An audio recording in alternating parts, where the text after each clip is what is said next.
Are Australians ready to spend 100,000 plus in an online purchase? Whether you're a buyer or seller, could you do it? And is your business ready to be able to do it? And today I've got three all-stars again. We've got a newie on the Steel Pushers show. He's actually tuning in from San Fran today. We've got Jackson from Escrow. Welcome, Jackson. How's it going, Steve?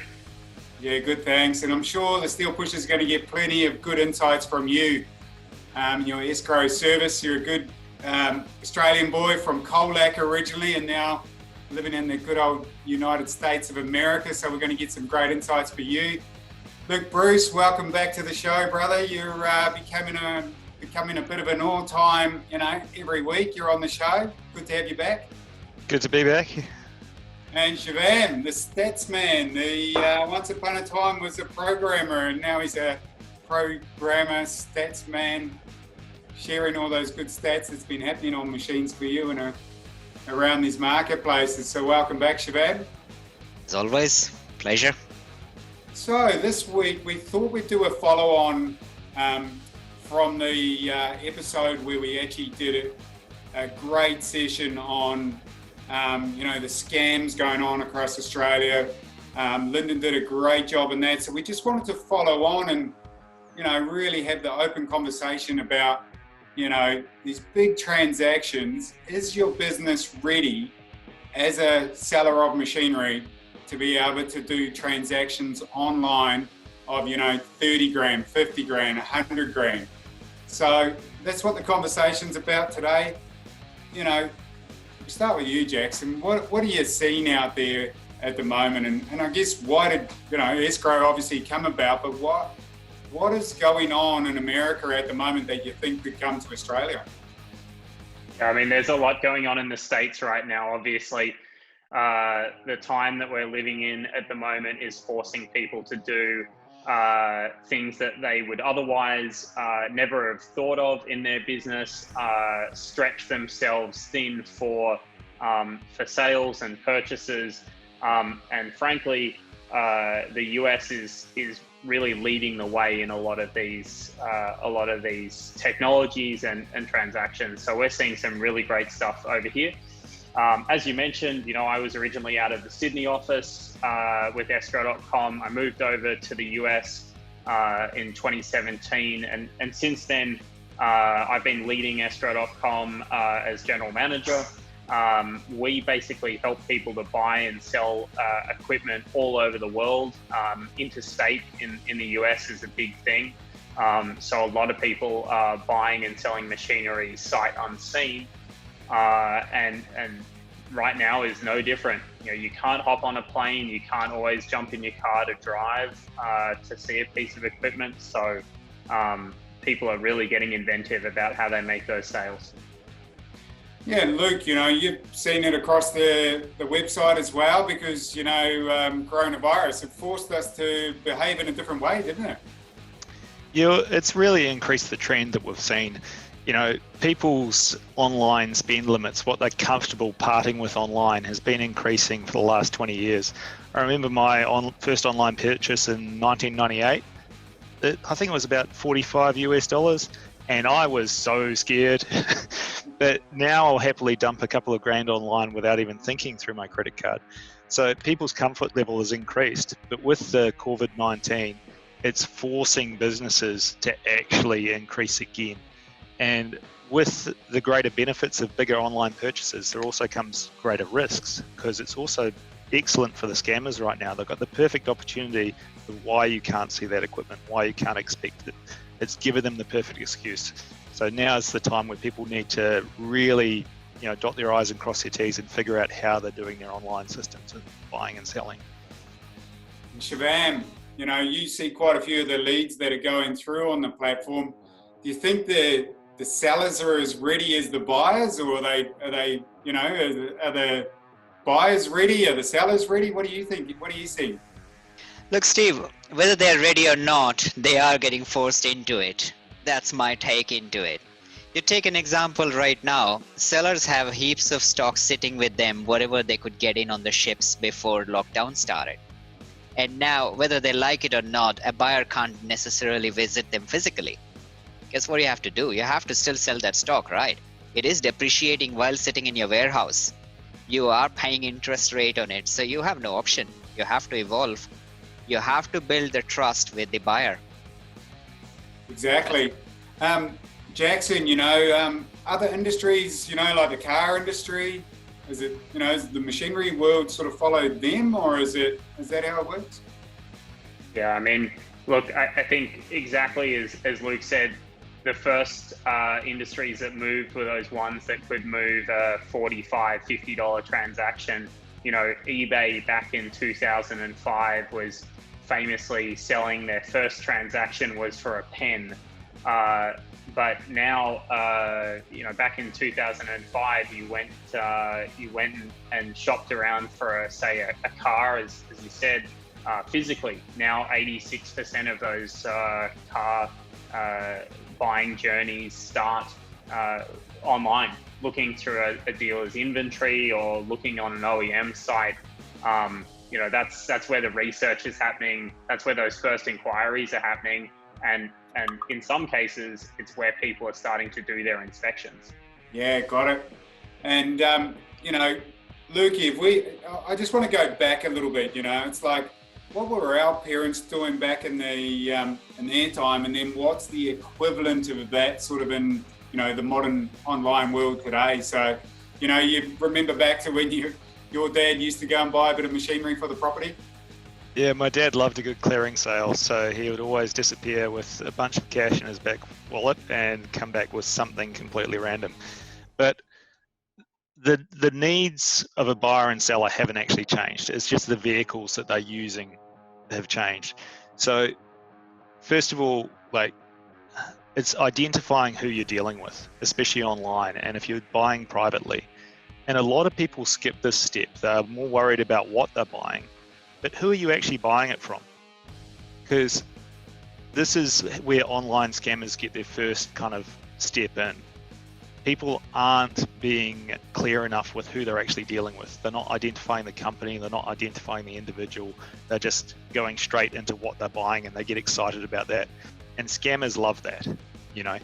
If you skip the step of just building rapport and finding out about the person who you're dealing with, finding out how long they've been in business, how many companies they've owned, when they've started, you can actually protect yourself just by having a good conversation with whoever's selling that equipment or whoever's looking to buy that equipment.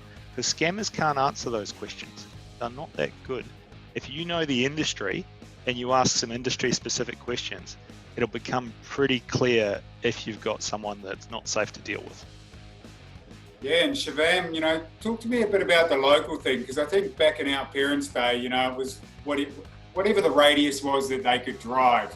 And obviously this online thing, if there's someone over in Perth needing a bit of mining equipment and someone selling it in Brisbane, that's changed things, isn't it? It's expanded the parameter. So what are you seeing? Are people searching locally on the site, or they expand it out further? Yeah, so I'm going to touch on the positives of this one. Look, you got to first see the opportunities what online has produced.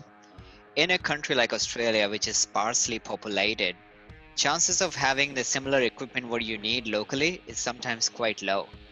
And if you don't venture online to do that initial connection and locate that piece of equipment, you're not probably going to even have a chance of getting hold of that equipment. Leave aside the secondary issues of trust and everything. So online, that's where it has boomed in. Yes, it comes with its challenges. The old adage of what Luke explained just now, building all the rapport, that's the part one has to change and build it on an online fashion, use the modern technology. And that's what we will cover up further down in the segments. But I will say online, local, yes, but if it's not available locally, you still venture out and treat it the way you were treating the local transaction. Yeah, so on that side of it, Jackson, how do we establish trust online? If I'm a seller sitting there with all my fancy products, how are they, establishing great trust? How does it look for the buyers? How the buyers know that that's a trustworthy seller to deal with? Yeah, you hit the nail on the head there. It is very difficult for a legitimate seller to distinguish themselves sometimes from the scammers, because at first glance, scammers can make themselves look really, really attractive. And you got to remember, they can offer prices that are literally unrealistic. So it can be very difficult for a seller to establish that trust. We provide one way, which is escrow.com. We hold on to the money while the transaction takes place. So the buyer knows they're going to get what they paid for, and the seller knows they're going to get paid. There's a lot of other great services out there, like getting customers to leave you a review on a public review site after you've done a transaction with them. That's going to help people to distinguish you from your competition, and those known names leaving reviews for you can sometimes lead people in the right direction as well. Yeah, brilliant. Luke, reviews haven't been really done in the capital machinery world. I get it, they've done in the the power tools and that up to 5,000. I mean, Heron Forbes is very good at doing it on their site. Edison's, they've got great reviews all throughout their products for chainsaws and all. eBay, do you think it come to the capital equipment world? I think it is coming. It's coming slowly, and it will get there. But with reviews, if you want to distinguish yourself as a quality seller, getting testimonials from your customers, especially video testimonials of them in front of a machine, it's very hard for scammers or lower quality sellers to actually reproduce. And when those customers are well known in the industry, it works really well for you, and it gives you a lot of credit and rapport online. So if you have sold a great machine to a great customer, whip out your iPhone, whip out your Android phone, take a quick video, even if it's just a video of the installation happening. And that sort of content is hard to duplicate. Yeah, you make a really important point there, Luke, about taking a video or taking a photo of a real customer with a real piece of equipment, because scammers can be very wily in terms of getting fake reviews submitted. I'm sure we've seen a lot of these on Amazon and things like that, where it's this is a perfect product, but in reality they've just paid someone to put in those reviews, text reviews and things like that. So that rich multimedia video, things that are harder to fake is definitely a good way of augmenting those reviews. Shivam, what about their websites? What should they be doing with their websites? Look, if your website is your virtual online showroom, then you have to do everything on your website which you do in your physical showroom. Have you got the content described accurately? Have you got all the pictures and videos possible on that piece of equipment? Have you answered frequently asked questions on that piece of machine? If you've got prior testimonials, reviews like we spoke about it, showcase them on your website. Build that trust, show that trust to everyone. Because while that buyer is navigating your website at 10 in the night and you are not there to tell him the good bits about that machine, it's your website which does that. So empower it, enrich it, and then let it do its job for you. Hang on, we've got to jump to a break. We're going to have to come back. That is flowing by.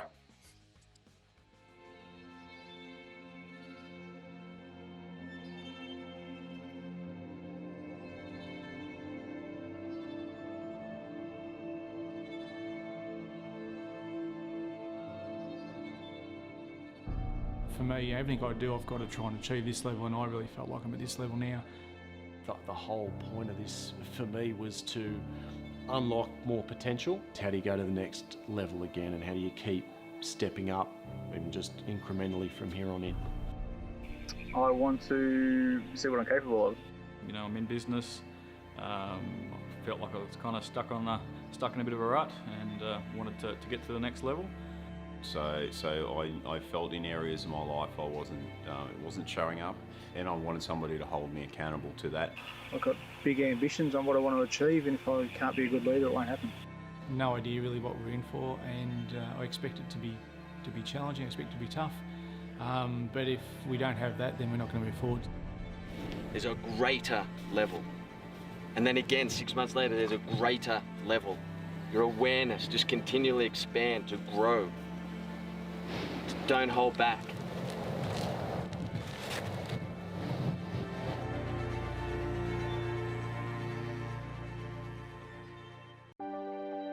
That machine. You know the one. That bit of equipment you needed for a job that paid off months ago is still in your yard. Maybe it's undercover. Maybe it's out in the weather. Either way, that machine's worth less and less every week that passes. But what if we could connect you with nearly 100,000 genuine machinery buyers searching for capital equipment like yours, but are leaving because they're not finding what they're looking for? We're talking about business owners, project managers and operators just like you, urgently looking to service their next job. And they're looking on a marketplace that only sells machinery. It's time to sell. It's time to turn steel into cash. Machines for you. Buy better. Sell faster. All right, welcome back. And man, that first 15 minutes flew. You guys, I reckon we could talk for a good 3 or 4 hours about this conversation. Jackson, you've got a heap of knowledge there, mate. So let's crack on a bit. How does a seller protect themselves, from these buyers? One of the things to remember is, as a seller, you're as exposed, at least as exposed as a buyer. Most sellers are not really aware that they can suffer a reversal via a credit card chargeback on deposits, or even amounts that they've been paid for an entire piece of machinery. That can be a really scary first experience for someone who's not used to getting hit with something like that, as well as being sold down the river on things like bouncing checks, or being told that a wire transfer or bank transfer is on the way when it's not. And those tricks of the trade, they're really well known to scammers. They make their bread and butter going around and tricking honest business people into either releasing machinery to them before it's paid for, or in fact getting them to, say, refund them when the initial payment is going to bounce. And that can be really scary and frankly ruinous financially for a smaller seller.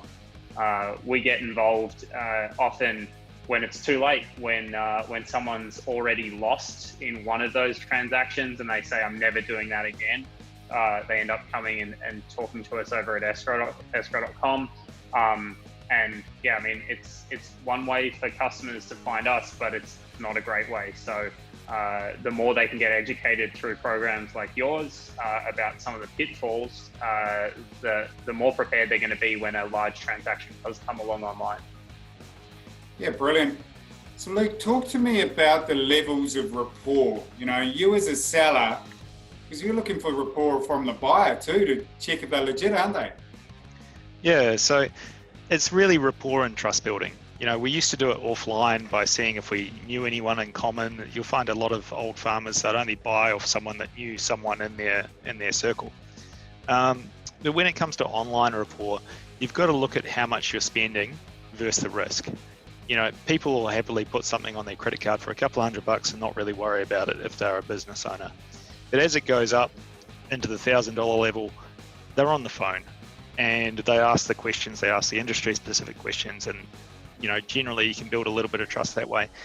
As that spend increases in that $3,000 and $5,000 range, you get the live FaceTime, can we do a Skype call? Can you just show me around the machine?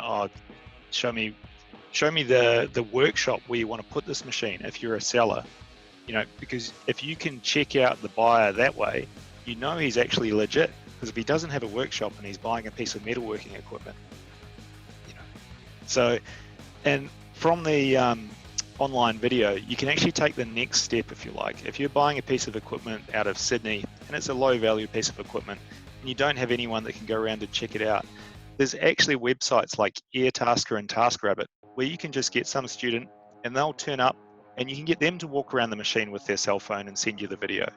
So you know it's coming from an independent source verified that that piece of equipment is actually there. And above that level, once you're spending the 30 grand, 40 grand, 50 grand, now you need to start looking at, is there a service tech that can go look at the thing locally? You know, can they check all the wear parts and that sort of stuff?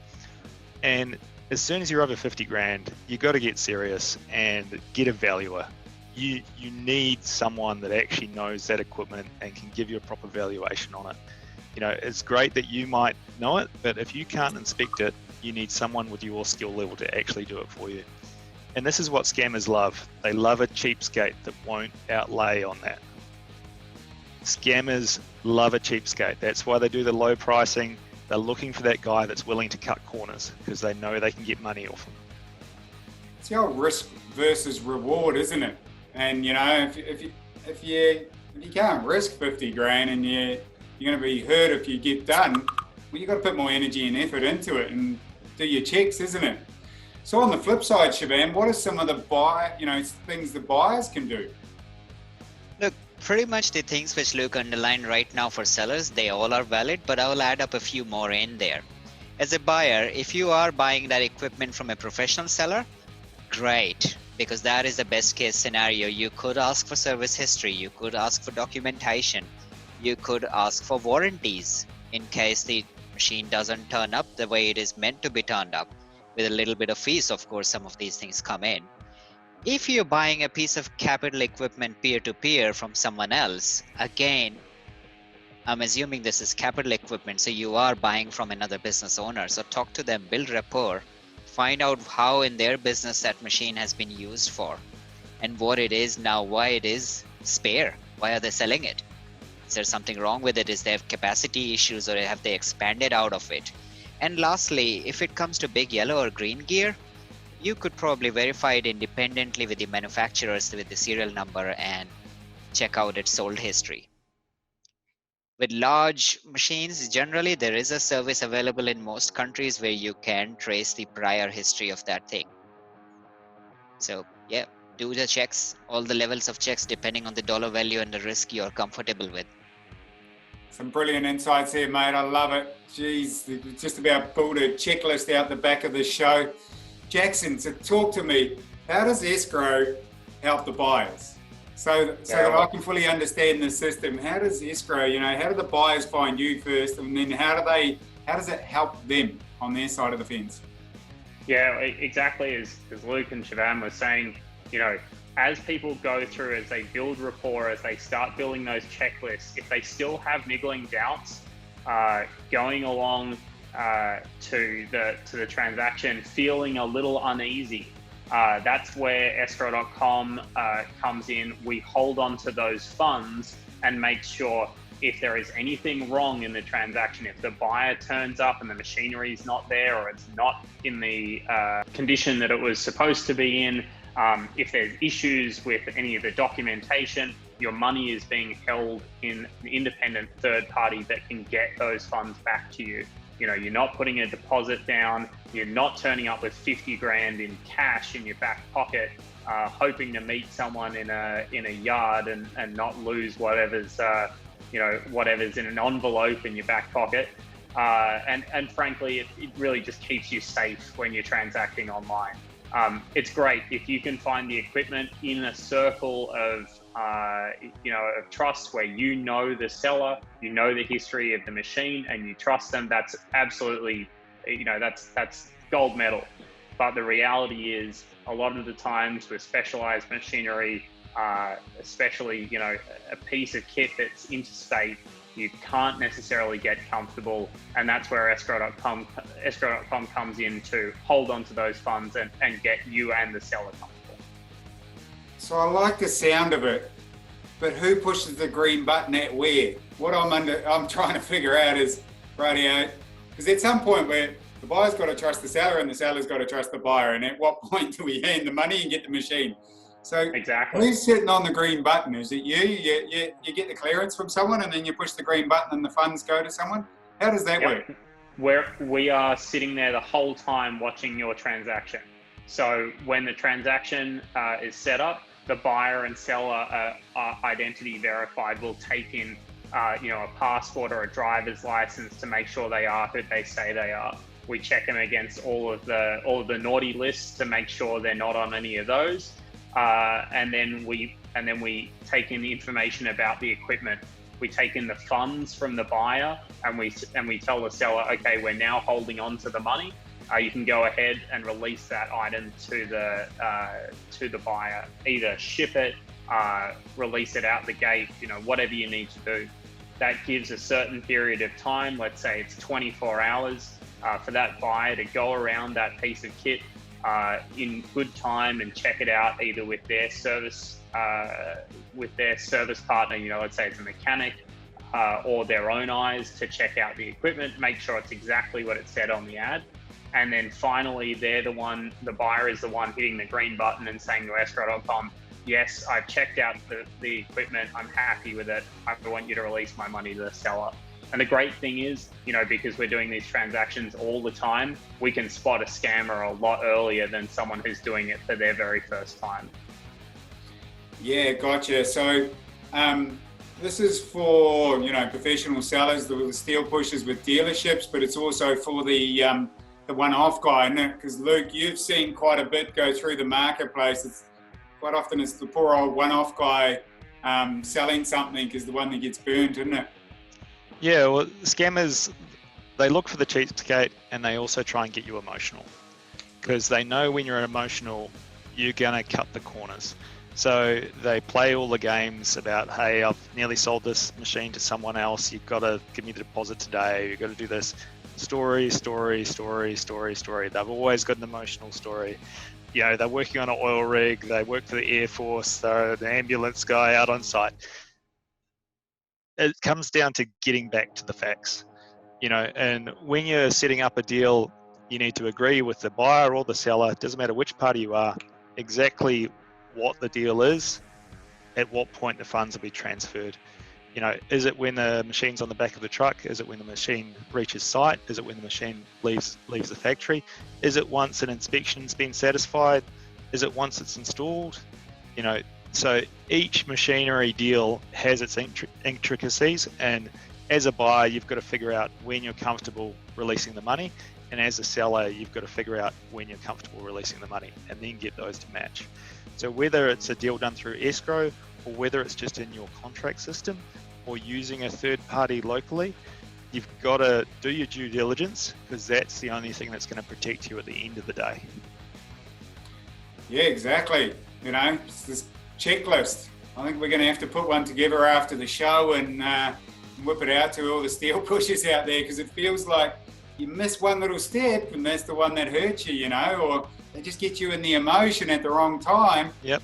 And then you miss a step, isn't it? And then you go back and you go, oh shit, no, I didn't do that. But it was, it's back to the old head gut feel, I think. Your senses are pretty good to go, hang on, something wasn't quite right. And it's usually when someone gets burnt, they come back and go, yeah, I bloody thought that was going to happen, wasn't it? Without fail, the people that I've spoken to that have been scammed said they knew it. Okay. They said they knew something wasn't right, but they chose to take that leap of faith. So wow. You got to trust your gut, because your gut knows when something's wrong. Yeah. And you got to do your due diligence. As soon as you cut corners, you're opening yourself and your business to risk. So who's using it, Jackson? Is it the big guy doing massive big amounts, or is it smaller guys? Who's using this escrow at the moment? We have buyers and sellers everywhere, all over the world. Everything from a 8-figure deal for generators going between Europe and Africa, all the way down to someone buying their first tractor for 20, 30 grand.